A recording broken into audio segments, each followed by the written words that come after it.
Welcome to Fearless Mom. Today we kick off our 3-part series about mindful thinking, about how important it is to think about what you think about. All the research shows that we can literally change the trajectory of our kids' lives and our lives by thinking about and being intentional with our mindset. So I'm so excited to get started on this series. Again, it is 3 parts, so I'll give you some information today, but not all of the information. I will be distributing it a little bit each week. But seriously, the research that I've done, you guys could just, I could just be speaking for 3 days, but we're only going to do 3 sessions. Aren't you glad? But first we want to welcome in our online moms. Online moms, we're so glad that you're with us today. We want to give a special shout out to the remote groups, the groups who watch our videos and meet together. We're glad that you have found community with your Fearless Mom group. But we also want to remind those of you who are listening or watching by yourselves, you may be by yourself, but you are not alone. There's a group of moms in Austin cheering you on.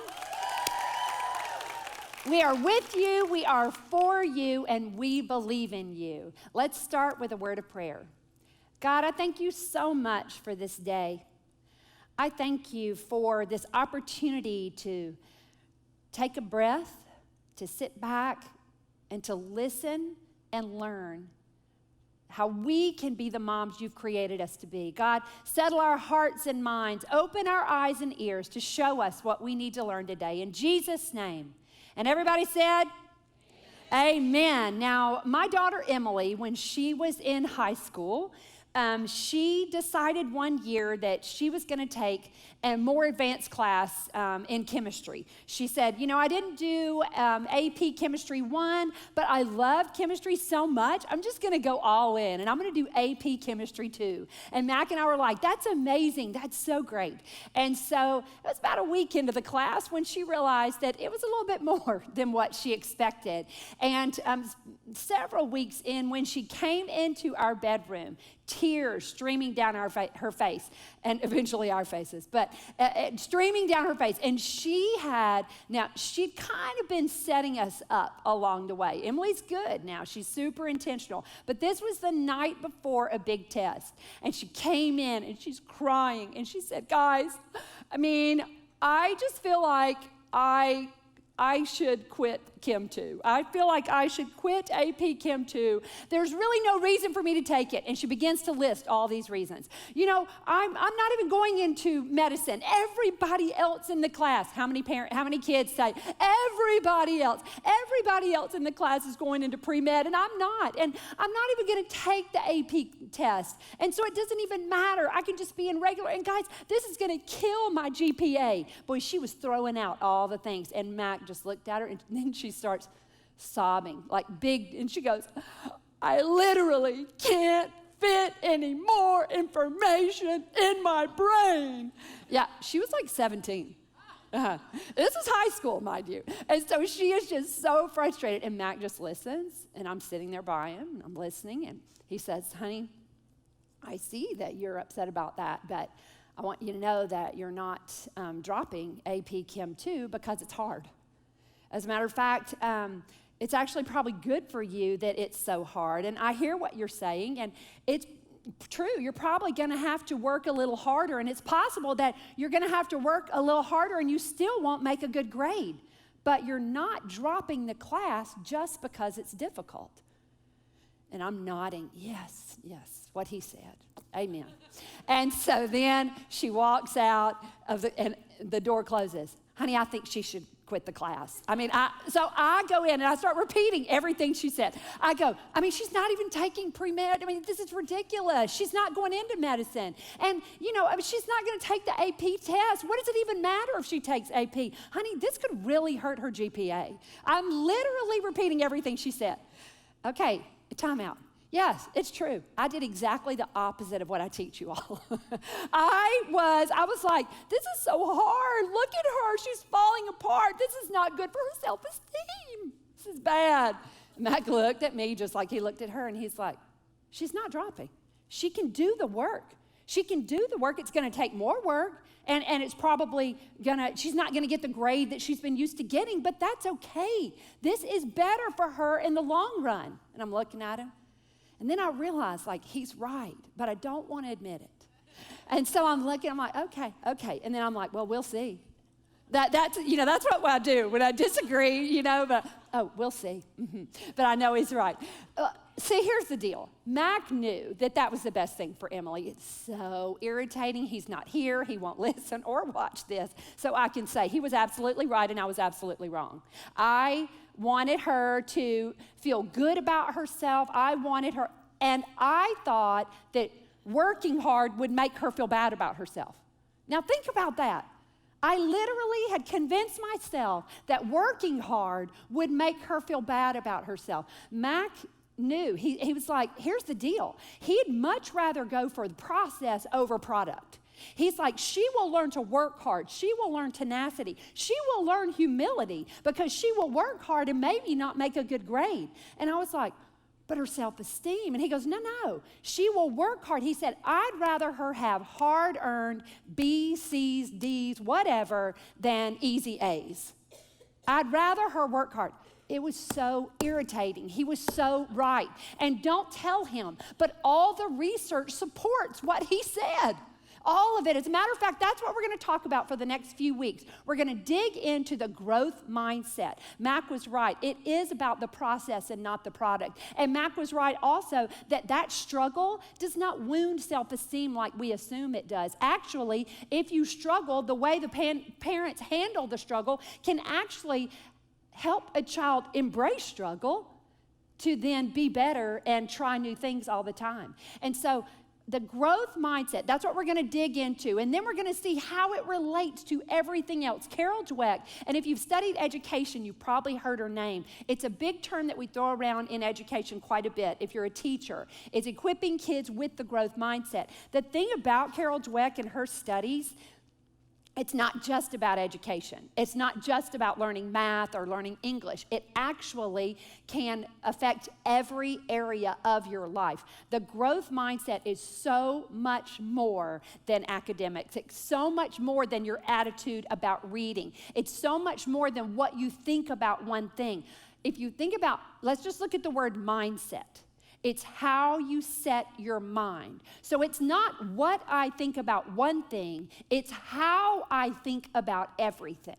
And that's why the growth mindset permeates into other areas of your life once you adopt it. Again, it's not what I think about one thing, it's how I think about everything. It is a belief system. It is what I set in my mind. So we're going to look at the difference. I think the best way to explain growth mindset is to look at its opposite. So what Carol Dweck did in all of her research, this is decades of research with children, students, and adults. She looked at the difference between a fixed mindset and a growth mindset and how that mindset affected kids' behavior, affected their progress in academics and all the things. So let's look at what a fixed mindset is. We're going to put it up. A fixed mindset. A fixed mindset is the belief that abilities and aptitudes are static. That means they are set. Your ability, your aptitude. Someone with this mindset would say, either you have it or you don't. Someone with this mindset would believe, here is my smart child and here is my athlete. Someone with this mindset may believe, well, he was born an athlete and he will always be an athlete. She's born an artist. She's born an academic. Whatever it is, it's fixed, it's set, and there's nothing you can do about it. Certainly, it's your responsibility to develop that talent, but you're either born with it or you're not. That's a fixed mindset. Now, a growth mindset is the opposite. A growth mindset is the belief that abilities and aptitudes are fluid, dynamic, and can be developed. It's the belief that abilities and aptitudes are fluid and can be developed. This is a person who says, if you don't have it, you can certainly work to get it. This is the mindset that says, maybe you Maybe chemistry, let's take Emily. Maybe chemistry doesn't come naturally to you, but through hard work, learning new strategies, and a little bit of struggle and some more practice, you can get better at it. It's not either you're good or you're not. As a teacher who loved math, it broke my heart when kids would say, I'm not a math person. Well, I think everybody's a math person. I think somebody just needs to teach you how to love math. I think everybody, my husband would definitely say, yeah, well, I never learned that. But I do think that how we approach it, how we talk about it to our children, whether it is about athletics, about academics, about relationships, whatever it is. How about emotions? About emotions. Well, you know what? He's just really passionate and he can't control that. That's not a growth mindset. That's a fixed mindset. We believe the growth mindset says that that's what you are now, but you can work on that through work, through new strategies, through practice. You can get better. That is the growth mindset. And one of the things I loved about her research is she specifically looked at transitions. Transitions like elementary to middle school to high school, and high school to college. So, for instance, let's take into middle school. She took these kids who are about to enter middle school, and she had two groups, and with one of them, she said she gave them a set of math problems. She gave both sets a set of math problems. But with this one, they got them back. She said, oh, you guys are so smart. Y'all are smart. You're good at math. So try this one. Handed another set of problems that she knew were too hard for them. So this group over here, she hands the first set. When they hand them back to her, she says, you guys are such hard workers. You stuck with it. You had incredible ideas for strategies that you could use, and you worked so hard. Took theirs, handed them back the same problems now that she knew were too hard for them. These kids over here that were told, you're smart, you're good at math, that fixed mindset, then they saw those hard problems and didn't even try. Some of them didn't try, some of them gave up, got frustrated. These over here that were told you're a hard worker, you used so many good strategies, you were problem solving and you stuck with it, they applied that growth mindset to the next set of problems, even though they were beyond their abilities. They did it with high school students. Actually, it is a guy from UT, David Yeager, and he did his study with kids who were entering high school. He did 12,000 ninth graders in 76 schools across the nation. He wanted a big, random and different schools, different states, all these things. He wanted a big, diverse group to choose from to see if this still worked. And so he took all these students and he sent them a computer video. There were two 25-minute online modules explaining to high school freshmen that intelligence is not fixed and that they can actually get smarter by putting in more effort and trying different approaches. So all it was two online modules, and they saw incredible success. Actually, this had the power to improve grades for lower achieving students, and it increased enrollment in advanced math courses for both lower and higher achieving students. There are so many studies that have been done that say if we can convince people, if we can teach these children, actually, you can get smarter. Actually, you can work and get better. This is something that you can do. It is in your power. You have the control to do it. That's the growth mindset. Confession. As I was studying this, I was like, wait, did I parent with the growth mindset? I definitely used it in the classroom, but I don't think I applied it to other areas outside my life. I definitely applied it in the classroom. I was the first one to say, you can do it, you work hard. I was a cheerleader. I was like, you can get better, you can get stronger, you can get smarter, blah, blah, blah. But I don't think it transferred to my parenting as much as I would like to. So heads up.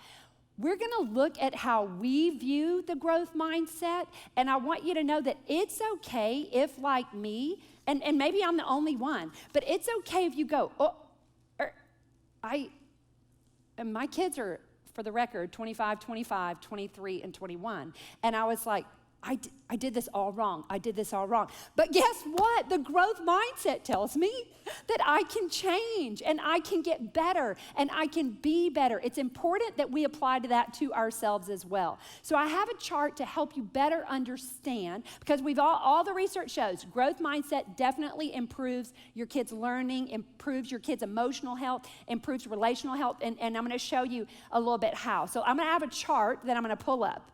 So let's pull up that chart. Okay, so fixed mindset versus growth mindset. I think it's helpful. Yeah, if you want to pull out your phone, just take a picture of it. It's probably easier than trying to write it all. So a fixed mindset, someone with a fixed mindset avoids challenges. The fixed mindset will teach you to avoid challenges and avoid risk, whereas a growth mindset teaches you to embrace challenges and risk. This is one that when I read that, I was like, I thought it was my personality, and I just left it there. I don't embrace challenge. I don't embrace risk. It's just the way I am. Do you hear what a fixed mindset that is? Now, risk may not come naturally to you, but all of these things are things we can choose. And we know that it makes our life richer, fuller, and we certainly know that it sets our kids up for their best, to embrace challenge and risk. And then a fixed mindset, they ignore feedback and criticism. Actually, they may be offended by feedback and criticism. But the growth mindset learns from feedback and criticism, because they're like, okay, I can take this, I can filter it, and I can get better. It's not a personal attack. It is help for me to get better and stronger. And then the fixed mindset, give up easily. Growth mindset, never give up. They're always thinking, well, I just need a new strategy. I haven't figured it out, but I'm going to try something new. I'm going to do it a different way. I'm going to take a break and come back to it. A fixed mindset, envious of others' successes. But a growth mindset is inspired. Do you see how a growth mindset says, her success doesn't take away my ability to be successful? I can actually learn from her success. It's just a different way of looking at things. And then a fixed mindset gets stuck after failure. Failure is defeating, because it is, I'm not good at this. I'll never be good at this. I'm not smart. Somebody told me one time I was smart, and I'm not smart. Instead of that growth mindset that learns from failure. I bombed on this one, but what can I take away? Because I always have the power and the control to get better, stronger, smarter. That growth mindset, it affects everything. And then the fixed mindset, and this is for adults, you quit learning after school, after high school, after college, whatever, you're just done with learning. But a growth mindset continues to learn, always learning new things, always thinking, I can make my brain stronger. I can make my life better. There's things that I can do to improve my life right now. It gives you some control. The growth mindset, again, it's not what you think about one thing, it's how you think about everything. And you can see, I don't think it's hard to consider how being envious of other successes versus being inspired by other successes. I think it's obvious that we would be better off if we could celebrate others. And so it's not just about education, it's about every area of your life. I think it's easy for us to see in a marriage how a growth mindset could affect us and could improve our relationships. Because what is a fixed mindset? Ignores feedback and criticism, actually offended by it, instead of learning from feedback and criticism. I'm not going to dig into the Gottmans, but the Gottmans talk about sending bids and responding to bids and receiving influence from your spouse. When a spouse says, this is something that bothers me, instead of being offended, I can receive it. I can receive that influence and change my behavior because I care about that person. You see how the growth mindset applies to everything. I definitely had to apologize to Mac as I was studying this. I said, I believe that I've had a fixed mindset about so many things and I didn't even realize it. I believe that I've had a fixed mindset about the way I am because Mac and I are so different. And irritatingly enough, Mac naturally has a growth mindset. It is just who he is. And so I was asking him, how did you get there? What is it in you that literally, he embraces all challenge, all risk. He learns from feedback. He is the least offended human being that I know. Ugh. He never gives up, which I'm happy about, in many areas. He literally, there's no envy in him. He doesn't even, that never crosses his mind. He is always inspired by others. He learns from failure. He's like, man, I stunk at that.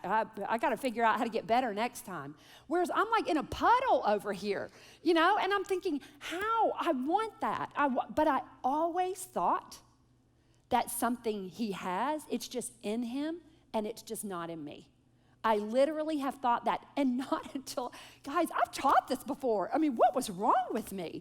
But it hit me like, okay, these are behaviors that I can choose. These are things that I can do. And I'm like, your children, you go, I have a child. He definitely avoids risk. But hey, guys, you can equip him to embrace risk. Well, I have a daughter, and she is offended by everything. You can equip her to embrace feedback. That's the opportunity we have in front of us. All the research says this will set our kids up for their best lives. This will set us up for our best lives. Good news, it is based on behaviors. You know why that's good news? It's something we can do. It's something we can control. There were no studies that said if you're born in Laurel, Mississippi, you're less likely to be this way. That's out of my control. Hello, fixed mindset. I'm thinking, what is in my control? What can I do to improve my life? And how can I equip my children to embrace that same responsibility and to improve their lives? But the thing about this is, I know from all the research, my responsibility is to equip my children to have a growth mindset. And I was studying this. I'm like, I'm going to tell them how to equip their children to have a growth mindset. Everything I read said the best way to empower your children with a growth mindset, what do you think? Is to have one yourself. It's to have one yourself. I'm like, no, I don't want this to be about me. I want to help these mothers with their children. I prefer to move on with some practical things that I've done in the classroom, literally, and then I'd read something else. Actually, before you ever get to teaching your children, and it's actually not even effective. If I tried to teach a growth mindset out of a fixed mindset, it's not effective. So moms, we're going to make it about us. We're going to make it about us, and we're going to get our mindsets right so that then we can equip our kids' mindsets. And actually, as uncomfortable as it was for me to start to examine myself and my views about this, I kept going back to, I'm growing. My brain is growing. My relationships are going to be better. I had to go back and reassure myself in that growth mindset chart, because my first glance at this was, I failed my kids. I set them up, and I tried to set them up with a growth mindset, but I have a fixed mindset. I don't think I encouraged challenge. I don't think I encouraged feedback or criticism like I should have. I don't think, and it became everything that I didn't do. What is that? A fixed mindset. So what I'm doing now is I'm saying, okay, Julie, sorry, this is like a therapy session for me. I hope y'all are gaining something from it. But so I was like, okay, how do I receive? Because basically this was correction for me. This was correcting my behavior. And so I'm like, growth mindset. How do I receive correction? I am growing. I am growing right here in front of y'all. I am growing. I'm growing publicly with all of our online audience. We can all grow together. Because if I stay here and say, I did it all wrong, guilt is the enemy of forward progress. Guilt is the enemy of forward progress. Guys, my kids are still influenced by me. My husband, my relationship with him, still important to me. My relationship with my friends, with my coworkers, still important to me. So I could look at this and go, ooh, man, I messed up. I'm going to teach these moms to do it different. Or I could say, actually, I can change and have a growth mindset. And I'm actually going to be more influential in helping you if I adopt a growth mindset. And I'm going to be more influential in my kids' lives if I adopt a growth mindset. So we're going to do this together. This is what I know to be true. Some things are more caught than taught. And yes, do we need to work on our vocabulary? Absolutely. But some things are more caught than taught. I have another story about Emily. It was a few years before she was in high school. She was between, I'm going to say, 18 and 24 months. And I noticed that every time Emily got up off the floor, she grunted. Every time. It didn't matter where she was sitting, but particularly off the floor. Every time she stood up, every time. And I was like, that is so peculiar. Now, what I want to tell you is that when Emily was 18 to 24 months, I was pregnant. I want you to think about what I quickly discovered about myself. So I was like, Mac, what is wrong with her? Do you think she's injured? Do you think it hurts her to get off the floor? Every time she stood up. And so I'm playing a game with her on the floor. I get up. What do you think I do? Remember, I'm like 6 months pregnant, okay? And and it hit me. Oh my word. I have literally taught her that every time you get off the floor, you're supposed to announce it to the world by grunting. You see, she picked up on that. Our kids are sponges. And so she was picking up that every time you get up off the floor, you grunt. I had to really work on that to undo that behavior. And so what we want to do is we want to acknowledge many of the things that we teach are more caught than taught. And when it comes to the growth mindset, having one yourself, taking the time, doing the work to examine your own mindset will be so beneficial for your children, because you change your vocabulary, they will change their vocabulary. And it's not about making you feel guilty, guys. I have enough guilt this week for all of us, okay, as I study this. What I want to do is I want to challenge you to have a growth mindset about your growth in this area, about your getting a growth mindset, and to dive in and go, I can change this. Today's a new day, and God is good, and God uses everything. So check your mindset. Check your mindset. Ask yourself these questions. Check your mindset. How do I view intellect and ability? And I mean really ask yourself, do I believe that you're either born with it or you're not? Do I believe that, well, here's my athlete and here's my academic? Or do I believe that here's my artist and or do I believe it's something that kids can learn? To be sure, there are kids who are born with a natural ability for something. We're not saying that. We're saying that even if you're not born with it, you can learn to do new things. And it actually grows your brain. And actually, there's so many examples. Michael Jordan, who was cut from the high school basketball team, he did okay for himself. But he was a hard worker. Everyone talks about his work ethic. Kobe Bryant, I'm stuck on basketball right now. My son loves basketball. Or Tiger Woods, everyone is like, he was obviously born with an ability, but man, he practiced. And they talk about his work ethic and the drills and over. It's the same with artists. It's the same with writers, with speakers, whatever it is. There are people, yes, to be sure, who are born. There are also people who are born with ability, but have a fixed mindset, and therefore they don't take risk. They don't try, they fail. And I'll tell you, one of the greatest examples that came to my mind as I was studying was Joe and his 9th grade basketball team. He made the B team, and he was very disappointed because he was right on the line. And the coaches said, we were going either way, we put you on the B team. And he was so disappointed. But I'm going to tell you about these two teams. So the A team, if they got down 2 or 3, and these were some natural athletes at this age, they really, stood out. So they would get down 2 points, 4 points, and say, we're losing. They would just give up. So they lost so many games. Here's the B team over here. Joe and his friends, man. And Joe, here's the thing about Joe. He literally always thinks he can win. And so he goes into that, and they'd be 20 points down. And Joe's like, we got this, guys. We got them right where we want them. Literally. They lost one game. It was like the first game against somebody, I don't even remember who it was. They literally won every game. It's all about mindset. It was the best experience for him. It was so good for him. It is that how do you view it? Do you encourage hard work? You may have a talent, but man, if you're going to do something with that talent, you have got to work. Intellect and ability. How do you view challenge and struggle? Do you still embrace challenge? Do you still embrace struggle? Your own as well as your children. Do your children see you embrace struggle? Do you talk about, this is hard for me, man, but I am not giving up? Do they see you do that? How do I view critique and correction? Are you offended by it?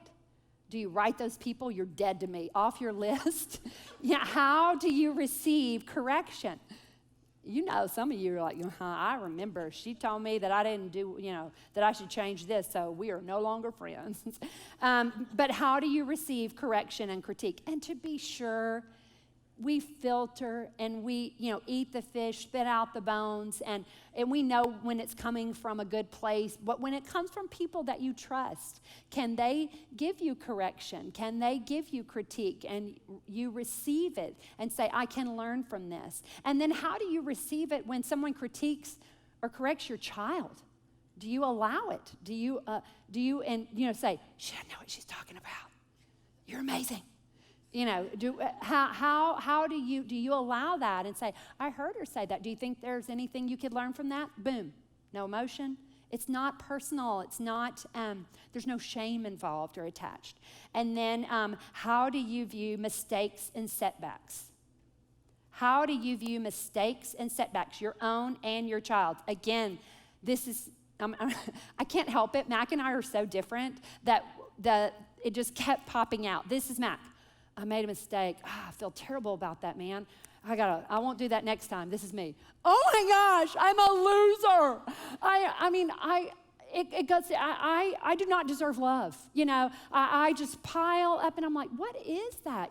I can receive it. I can fail. You know what it makes me do? And this is what their studies showed, that a lot of people, when they have middle schoolers or high schoolers who've done really well, and then they get to middle school or high school, or especially college, and like maybe you were, kind of a rock star at your high school, and then you get into an environment, or a rock star at your middle school, or a rock star at your elementary school, and then you get to a bigger environment with a lot of other rock stars. And so they said that actually what they saw was high-performing, high-achieving kids quit trying. They were so risk avoidance. They were so, fear of failure. It just they were like, I'd rather not try, because then I could tell myself, well, I could have done it. I just chose not to. And so what we want is kids who lean into it, who embrace, like, man, these kids around me, and this is an opportunity to learn. It's just like Yeager studied. It's just like Dweck said. If we can prepare our children, hey, before you go to middle school, I just want to give you a heads up that you can make your brain smarter, stronger, just by the struggle. I remember my dad dropping me off for the ACT. I don't even know if they still do the ACT? I know it's SAT. I'm old, okay, whatever. But I remember him dropping me off and saying on my way out, Julie, you're not gonna know everything, and that's okay. And it changed the way I took the test. He was like, that's okay. You still go in, you still do your best. It's like a challenge, Okay, I don't know it, but I can do the best I can. Otherwise, I would have just panicked when I saw something that I didn't know. So it's a big deal. How do I change how I view these, or how do I view these in my life and my kids? Now we're gonna go to change your mindset vocabulary. Change your mindset vocabulary. And this is where it can get really practical for you this week. This week, I do want to challenge you to consider your mindset throughout your week. That's going to be our project for the week, to listen to the words that come out of your mouth, to be mindful of how you approach challenge, how you approach critique, how you answer these questions. But then I want you to try to put these words into your vocabulary. The power of yet. Yet. I'm not good at that. What? Yet. Your son, I'm not good at math. What are you going to tell him? Your daughter, I can't understand this English. Your child, I can't make my bed. Yet. We're going to add that. Just adding yet to the end of a sentence will change the way you view things. It's empowering, especially for the little bitties, that you're thinking, well, my child's a baby. How am I doing that? Oh, you're teaching vocabulary. Don't underestimate the vocabulary you're teaching your youngest children. And so we say things like, you're so smart. I'm not saying you can't ever say that. I'm saying I want you to think about, you're working so hard. You're building your brain. Your brain is getting bigger because you're trying new strategies. You finished that project even though it was difficult. You see how I did that? So I'm changing my vocabulary a little bit, and I add yet. I can't do that yet. I can't, like for instance, personally, I can't barrel race on a horse yet. But FYI, y'all are laughing. I'm totally learning how to do that. I decided, and then when I read this, I'm like, I'm definitely doing it now. I'm taking lessons, and at 50, I will have a growth mindset. I can't wait to show y'all video of my first rodeo. Okay, so not yet. And then the power of choice. The power of choice. You're empowering your child with hope and control. You're empowering yourself with hope and control. When I'm in a situation, if I feel like I'm failing, if I feel like I'm struggling, if I'm receiving critique, I get to choose how I respond. That's empowering to me. It is my responsibility. I can do that. The power of choice. Giving kids choice, and I don't mean like, what do you want to wear today? I'm talking about the choice of response. All my research says, and I'm going to go into that now. Let me finish this. Oh, my word. There's just so much, guys. I'm going to have to cut this off today because I've got lots more to say. That rhymed, so I'll probably say it again sometime. Okay. And then the power of praise. The power of praise. That's what I meant by be aware this week of how you praise. Be aware of what you say, your vocabulary, the language you use, and what are you praising? Praise the effort, praise the struggle, praise the failure, and literally in our house, now keep in mind, we have a long relationship built with Emily. And I would say, how did it feel to be the only one in that chemistry class who didn't know anything today? And now keep in mind, we had built, it wasn't in the height of her, her fit or anything. It was like, how was that test? Were you the only dodo? And now listen carefully. We built a relationship. She knew what I was doing. What I was saying to her was, it's okay if you're not the first one to get the answers. You're still learning. It's okay. There's no shame in being the last one to figure it out. You figured it out. You stuck it out. Man, she did it all year. And I will tell you this, her college scholarships that she got were based on her SAT scores and her ACT scores. I'm going to tell you why she did so well in her SAT and ACT tests. Because in her Chem 2 class, she learned how to take a test when she didn't know all the answers. She learned test-taking strategy. I'm going to mark the ones I don't know and go back to them. And there's some that I'll never know, so I'll go ahead and put an X through that one. But that is how she earned so much scholarship money. What I thought was going to hurt her actually ended up funding a great deal of her college. So don't underestimate the process. And we've got to get to a point where we go, oh, what's the definition of parenting? To prepare my children for life. And so then this struggle right here, it could have affected what college she got into. But that's not my end goal. The struggle was of great benefit to her, and I began to praise the struggle, praise the failure, praise not, hey, you failed today, let's go out to dinner, but you failed, that was uncomfortable. She didn't fail the class, but you didn't do what you wanted to do, and that was uncomfortable, but look, you're better for it. You're stronger for it. And then when she did so well on her test, I brought it back to that. So then there's no fear of that struggle or being the only one in the room who doesn't know. And so, because that's the courage then to raise your hand and ask questions. Everything that I've studied over the last several years, whether it is about emotional fragility or it is about emotional strength and learning to identify, process, express, and overcome your emotions, whatever I've learned, I found that mindset was the common ground. That actually it's how we think about everything. Why? Because it is the position and the posture and the perspective that we have on all of the decisions we make. And the growth mindset actually puts the hope and control back into the hands of the one making the decision, back into me. But here's what Carol Dweck didn't know. Here's what her research didn't, encompass is what if we partner that growth mindset with our belief that God can do anything in and through us. Now we're unstoppable. Now we look at that failure and we go, oh, how's God going to use that in your life? Now we've got Romans 8:28 to back us up. So not only are we embracing it, we're now empowering them because we can say without a doubt, that time was not wasted. That class will be used in your life sometime. And it goes back to, let's look at Romans 12:2. Yeah, Carol Dweck invented the term growth mindset, but God was way ahead. Don't copy the behavior and customs of this world, but let God transform you into a new person by changing what? The way you think. Then you will learn to know what God's will for you is, which is good and pleasing and perfect. God changes the way you think. We have that power to help us. Look at Philippians 4:8. Fix your what? Thoughts on what is true and honorable and right and pure and lovely and admirable. And read the next part with me. Think about, I said read the next part with me, people. I am a teacher. I will not move on unless you do what I ask. Ready? What did it say? Think about things that are excellent and worthy of praise. God knew long before Carol Dweck ever was born that how we think about what we think about matters, and that he can help us change the way we think.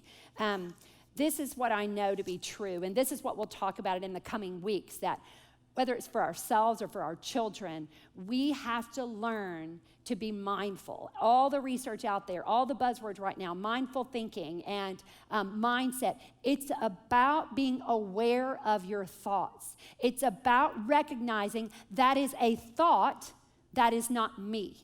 That is a feeling that is not me. So I want to add to your vocabulary change this week. Every time, because I talk a lot about, and I don't know that I've ever realized how important this could be. This is part of our research. Instead of saying, I am sad, I want you to start saying, I feel sad.